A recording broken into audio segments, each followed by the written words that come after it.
Hello guys, kaka-out ko lang galing trabaho. Pauwi na ako guys, naglalakad lang ako guys. 10 minutes lang naman yung lakad ko, or 10 to 15 minutes.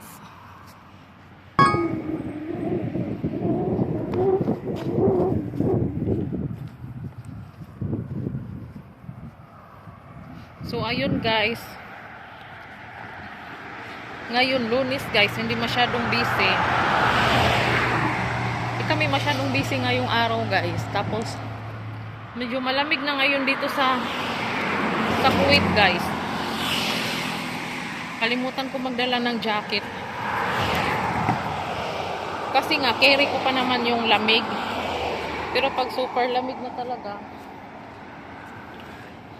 magdadala na ako ng jacket guys. Tapos naka-gloves na rin. Kasi nirarayuman na tayo guys sa sobrang lamig dito sa ibang bansa.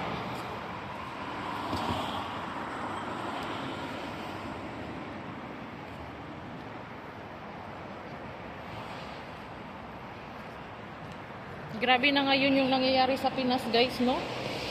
Yung ang lakas ng bagyo.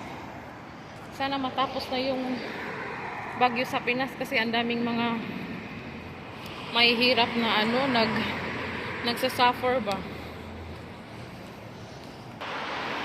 Tapos yun guys, pauwi na ako ngayon, tapos susunduin ko yung anak ko doon sa nag-aalaga sa kanya, sa nani niya.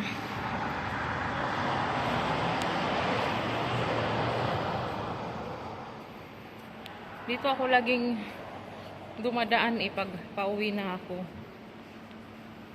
Sana guys, huwag niyong kalimutan mag-subscribe at mag-like sa aking channel.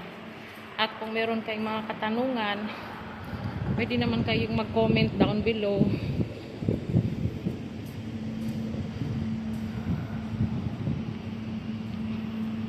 Inaantay ko nga yung dito guys, yung uulan. Bihira lang kasi umulan dito sa Kuwait. Sa Middle East ba? Uulan dito sa bansa nila. 1 to 3 times lang sa isang taon.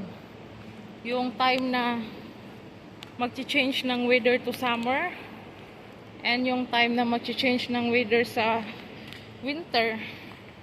Yun lang yung nila guys, ulan. Hindi kagaya sa Pinas na, or sa ibang bansa, lalo na sa English country, laging umuulan, di ba? Maraming season. Yun guys, naunahan ako ni kuya, yung kasama ko sa trabaho. Kasi ako naglalakad lang ako, siya may scooter. Syempre mas advantage yung may scooter kasi syempre hindi ka na mahirapan maglakad Unlike sa maglalakad ka pa, di ba? Matagal. Kung mag-scooter ka, 5 minutes lang. Kung hindi ka mahirapan tumawid sa kalsada. or walang maraming sasakyan. Sige na guys, nandito na ako sa building ng nag-aalaga ng anak ko. Sunduin ko muna yung anak ko guys. Bye bye, see you next time.